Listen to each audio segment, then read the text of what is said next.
Buenos días. Hoy hablaremos acerca de la teoría del conflicto, una perspectiva sociológica que analiza las diferentes formas de conflicto social, sus causas y consecuencias. Al final, espero que podamos comprender mejor el papel del conflicto en la sociedad y cómo podemos transformarlo en un motor positivo de cambio. Por ello, quiero empezar señalando el origen de la teoría del conflicto o el origen del conflicto para poder entender más a fondo cómo surgió y con qué finalidad surgió. El conflicto es un fenómeno natural en toda sociedad, es decir, se trata de un hecho social consustancial a la vida en sociedad. Asimismo, las disputas son una constante histórica, puesto que han comparecido en todas las épocas y sociedades a lo largo de los tiempos. Incluso, el cambio social que determina toda la dinámica de la vida de los seres humanos es una consecuencia que debe ser imputada de modo mayoritario, aun cuando no de manera absoluta, al conflicto. Por todo lo dicho, tampoco puede afirmarse que las contiendas sociales sean algo anómalo, ya que constituyen una expresión normal de la vida en sociedad. Pero, en otro plano, ni siquiera puede predicarse de manera generalizada que se trata de algo malo o negativo para la sociedad o las personas. Dicho esto, podemos decir que el conflicto es parte ineludible de nuestra vida. Nosotros, seres humanos, nos relacionamos entre sí y ello genera desacuerdos, discrepancias o modos distintos de ver la realidad. Al desenvolvernos en diferentes esquemas sociales como la familia, el centro del trabajo, la comunidad, las autoridades, las industrias extractivas, etc., aparecen diferencias y estas pueden manifestarse a través de un conflicto. Dicho esto, podemos definir al conflicto como un fenómeno social en el que dos o más partes perciben que tienen intereses contrapuestos y exteriorizan dicha percepción a través de conductas dirigidas a obtener una respuesta para él mismo. Podemos poner un ejemplo para entender más a fondo esto.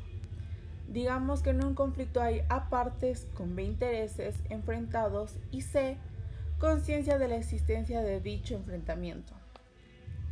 Este último factor, por cierto, es tan importante como los anteriores.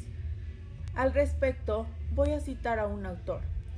Engelman señala que la conciencia del conflicto a que nos referimos menciona el producto de un acto intelectual en el que un actor admite encontrarse con respecto a otro actor en una relación en la que ambos tienen o creen tener objetivos incompatibles.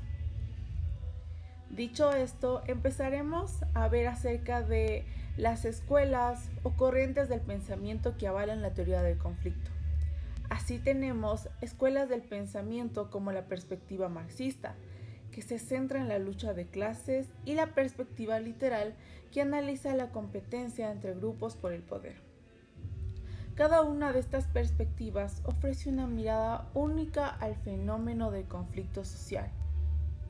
Dicho esto, empezaremos hablando acerca de estas dos para definirlas de mejor forma. Tanto la corriente marxista y liberal coinciden en que el conflicto es un motor de cambio social, pero difieren en la forma de enfocar el poder y las contradicciones sociales. Ahora bien, la marxista se centra en enfatizar la lucha de clases como motor del cambio social. Por otro lado, la liberal se centra en los grupos sociales y las luchas por el poder. Dicho esto, el origen y las corrientes, procederemos a hablar acerca de las características de la teoría del conflicto. Dicho así, el conflicto es una consecuencia de la divergencia social, intereses y valores diferentes. Este surge cuando un grupo intenta desplazar a otro del acceso a bienes, recursos, derechos, valores o posiciones. Los intereses y valores son los elementos materiales esenciales del conflicto. Así también tenemos las dimensiones del conflicto, las cuales se dividen en macrosocial, que moviliza grandes grupos o naciones, y la microsocial, que involucra a individuos o pequeños elementos. Ya desglosado todo esto, procederemos ahora a hablar a los elementos del conflicto, los cuales son grupos sociales como los actores del conflicto, intereses y valores, que son los elementos materiales del conflicto, y el poder, que influye en la dinámica del conflicto. Por todo lo dicho, y para terminar, entenderemos ahora sí a fondo la finalidad de la teoría del conflicto, la cual se puede resumir en 3 puntos principales. El primero, explicar el origen y la dinámica del conflicto social. Busca comprender por qué surgen los conflictos, qué factores los alimentan y cómo se desarrollan, así como también analiza las diferentes formas que adoptan los conflictos, desde disputas individuales hasta guerras a gran escala. Examina las relaciones de poder entre grupos o individuos en conflicto y cómo estas relaciones influyen en el desarrollo del conflicto. Como segundo punto de la finalidad, tenemos de promover el cambio social. La teoría del conflicto no solo busca explicar el conflicto, sino también transformarlo. Ofrece una perspectiva crítica sobre las estructuras sociales y económicas que generan desigualdad y conflicto. También propone soluciones para la resolución pacífica de los conflictos y la construcción de una sociedad más justa e igualitaria. Como tercer y último punto de la finalidad de la teoría del conflicto está el estimular el pensamiento crítico, puesto que la teoría del conflicto nos invita a cuestionar las estructuras de poder existentes y a pensar de forma crítica sobre las causas del conflicto. Nos ayuda a comprender las diferentes perspectivas de los actores involucrados en un conflicto y nos anima a buscar soluciones creativas y no violentas a los conflictos.